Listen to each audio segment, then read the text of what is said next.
Bueno, amigos de Cuba, pasamos al segmento de Cuba con el politólogo y amigo Julio Schilling, que lo tenemos con frecuencia con nosotros. Y hoy queremos dedicarle, bueno, primero le damos la bienvenida a Julio Schilling. ¿Cómo está, Julio? De lo más bien, gracias a Dios, encantado de estar con ustedes. Queríamos hacer un análisis rápido.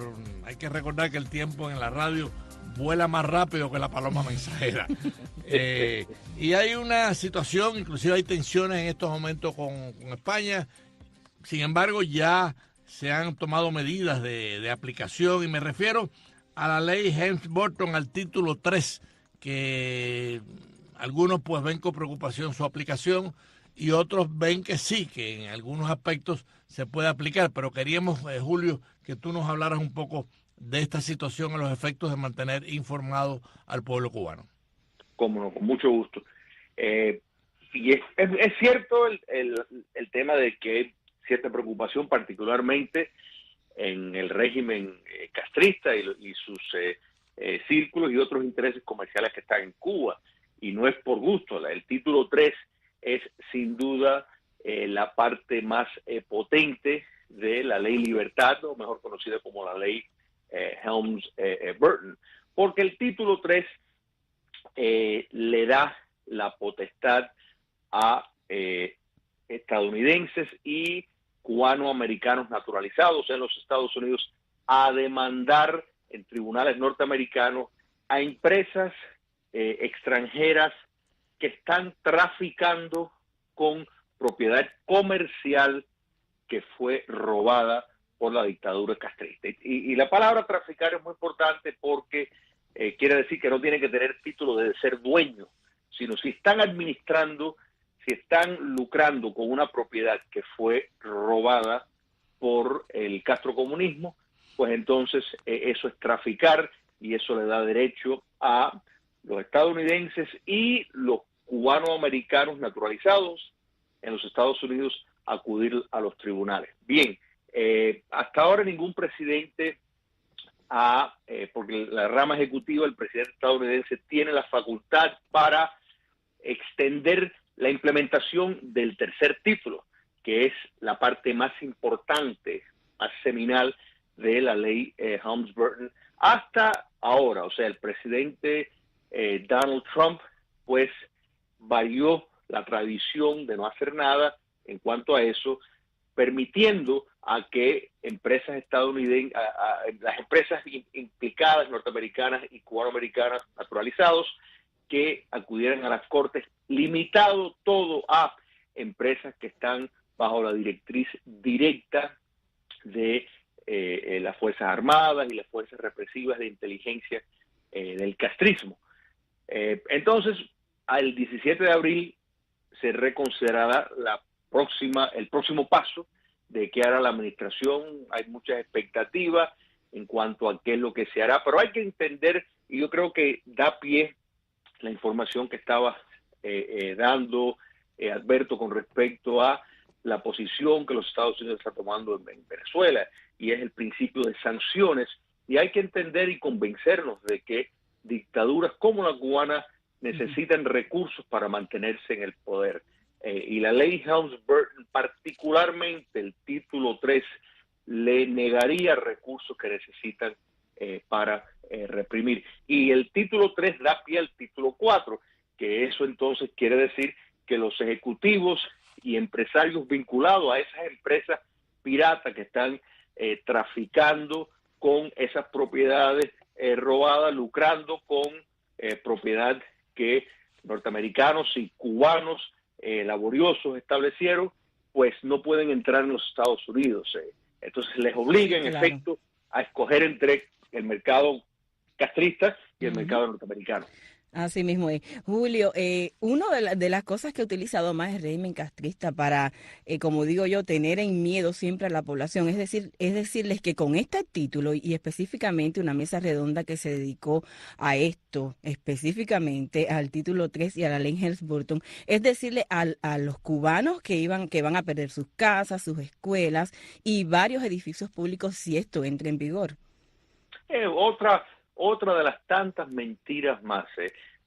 Cuando hablamos de propiedad confiscada, por el castrismo, estamos hablando de propiedades comerciales. Esto no tiene nada que ver con viviendas en ningún sentido de la palabra. Todos son negocios y empresas comerciales de lo que está hablando. Sí, y eso, de ese miedo, pues, y esa desinformación y abiertas mentiras es parte de la base que ha sostenido el castrocomunismo del primer día. Y hay una cosa, Julio, que yo quisiera aclarar, aunque esto es muy conocido.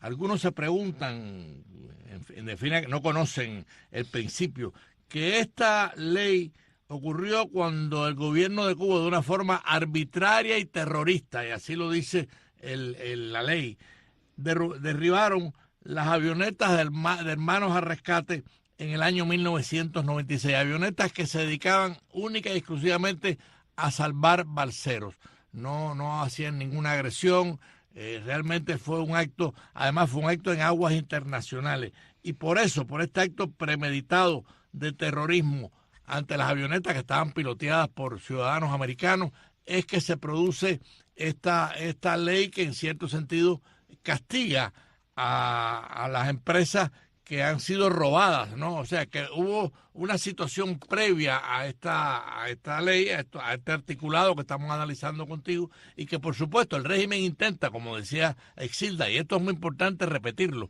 que todo esto para quitarle la propiedad a los cubanos, sí. Y eso es mentira, como acaba de decir tengan miedo. Julio Chili. Las propiedades no se le van a tocar a nadie. Ahora, eso sí, una empresa que esté manejada por militares y que se le robó a un propietario legítimo, bueno, ahí ya esa es otra historia. Ahí te dejo, Julio.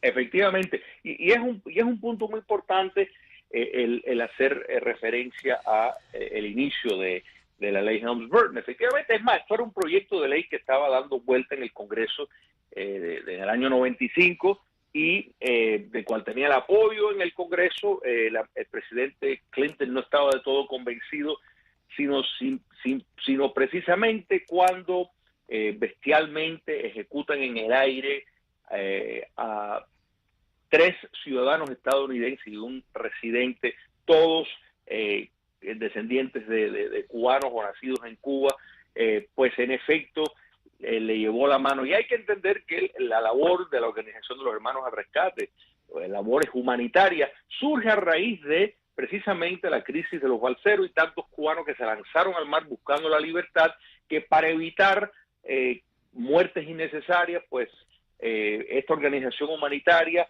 se dedicaba a rastrear el estrecho de la Florida para notificar a la guardacosta cuando veían a nuestros hermanos en balsas, en algún tipo de navegación inventada para poder tratar de llegar a la libertad y evitar muertes. Y esto pues naturalmente le causó molestia al castrocomunismo por la imagen que estaban proyectando de cubanos ayudando a cubanos que valientemente a las expensas de ellos mismos volaban y dedicaban un sinnúmero de horas tratando de salvar la vida de sus hermanos. Y bueno, decidieron pues volar así, y eso hay evidencia que sobra, y es más, es una de las razones, una de las tantas razones, pero una de las que es más fácil demostrar en corte la decisión de la alta esfera del poder castrista, su implicación en este asesinato, y por la cual pues se considera juzgar a Raúl Castro eventualmente por crímenes de lesa humanidad. Entonces, pues naturalmente todo esto toca un nervio claro, del castrismo muy, muy relevante. Julio, el ministro español de Exteriores, Josep Borrell, afirmó este lunes que el gobierno se opone por principios, es decir, el gobierno español se está oponiendo por principios a la aplicación del título o a la activación del título 3 de la ley Helms-Burton. Y si miramos, las empresas españolas están ahí en Cuba, está Meliá, está Iberostar, y por supuesto que ya están como que dando gritos en el cielo por algo que pueda pasar. Correcto, y mira, si esto se tratara de un principio moral, bueno, de entrada no hubieran entrado en complicidad con una dictadura. Ese es el primer punto. El segundo, la noción de la extraterritorialidad, que eso pues lo escuchamos.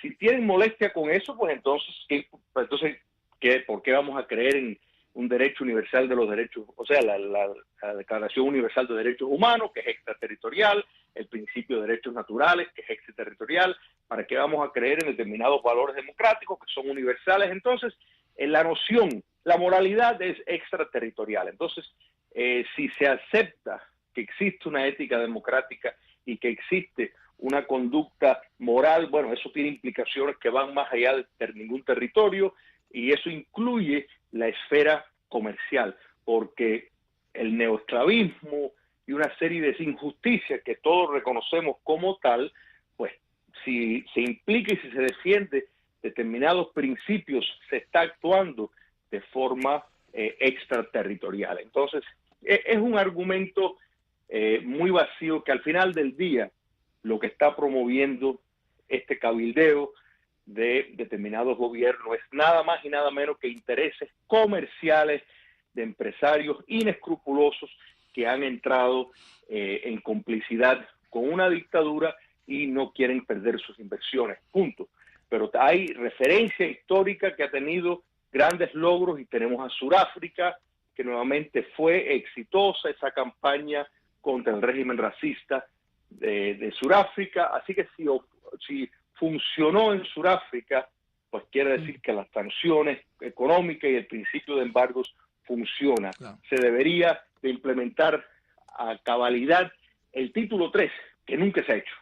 Julio, de todas maneras, en estos días vamos a continuar haciendo un análisis de este tema, porque obviamente está en actualidad y el pueblo de Cuba tiene todo el derecho a conocer hasta el más mínimo detalle. Hay una parte de esta ley de la cual se habla poco, pero es importante mencionarla, y es que esta ley le da poderes al Congreso de los Estados Unidos para asignar fondos de ayuda a los grupos dentro y fuera de Cuba que promueven la defensa de los derechos humanos. Y esto es importante en los próximos días, cuando dediquemos otros programas al tema del título 3 y de la ley Helms-Burton, pues que el pueblo de Cuba tenga la información que el gobierno de Cuba no le va a dar, porque el gobierno de Cuba lo que va a decir, no, con esta ley le van a quitar las propiedades, cosa que es mentira, ya lo hemos dicho 2 o 3 veces, pero hay que decirlo más, porque en Cuba no hay prensa libre, entonces... Radio Martí también, y Televisión Martí es producto para eso de estamos esto, nosotros, ¿verdad? Así que nosotros estamos aquí porque ellos no dicen noticias, no dicen verdad, y tergiversan todo lo que se publica. Y te estimulo, Julio, a que nos ayudes en este proyecto de inclusive, en cierto sentido, hacer una metodología de esta ley y periódicamente ir informando al pueblo de Cuba y las dudas que puedan ellos enviarnos por la comunicación que mantienen con nosotros. Con muchísimo gusto. Y tú te has referido al título 2 de la ley Helms-Burton, que precisamente es un mecanismo para reforzar instituciones democráticas una vez en Cuba. Es como decir un fondo tentativo de la reconstrucción de nuestra nación. Así que sin lugar a dudas hay muchos ángulos de la ley que beneficiaría la libertad y la democracia en Cuba. Que no es lo que ellos le dicen al pueblo, por supuesto. Solo le hablan de confiscaciones y de quitar casas y escuelas y edificios públicos, pero no les hablan realmente la realidad de esta ley. Así es, y esta, entre las empresas que fueron robadas, no solo de norteamericanos, sino de propios cubanos, eran empresas que le daban trabajo a miles y miles de cubanos. O sea, empresas que, de no haber llegado a la aberración que ha sido el castrocomunismo, pues Cuba estaría en uno de los, como estaba de hecho en el 59, pero hubiera profundizado sus adelantos y esas empresas le estarían respetando las leyes laborales como lo hacían antes del 59 y estarían precisamente beneficiando a la población cubana. Así que esto no tiene nada que ver, hay que repetirlo como ustedes muy bien han hecho, con viviendas ni nada por el estilo. Sí, hay que recordarles esto, porque esto aquí yo creo que es uno de los puntos que ellos utilizan más para que la población pues esté como que con los ojos cerrados y no vea la realidad. Claro, existe lo que decía Julio, Cuba, y hay que decirlo y que el pueblo de Cuba lo sepa, porque hay mucha gente joven que no conoció. Cuba estaba entre los 3 o 4 países más desarrollados de América Latina, a nivel de Argentina, de Chile, de México. O sea, Cuba lo tenía todo, a Cuba no le faltaba la papa, a Cuba no le faltaba la carne, no le faltaba el arroz. Y entonces vino esta situación de estatizar y controlarlo todo para tener un poder omnímodo. Y veamos lo que está pasando en Cuba, lamentablemente, y lo decimos con tristeza y con dolor, ¿no? Es así, mira, el consumo de energía. Cuba tenía un mayor consumo per cápita de energía eléctrica que incluso muchos países europeos. Era en los índices mundiales, estaba entre los 6 que más abonaban del ingreso nacional a los trabajadores, el 66%. Bueno, Julio, lamentablemente el tiempo nos está presionando. Te agradecemos muchísimo el tiempo y vamos a continuar con esto. Vamos a ponernos de acuerdo que nuestra productora Maite Rodríguez, pues coordinar para, yo diría, en las próximas semanas seguir desarrollando. Sí, y esperarlo aquí en la salita de Levántate Cuba, claro, porque su visita siempre es muy agradable. Bueno, amigos de Cuba, despedimos a nuestro amigo Julio Schilling, que siempre está con nosotros para que ustedes conozcan al detalle lo que deben conocer. Gracias a Julio Schilling.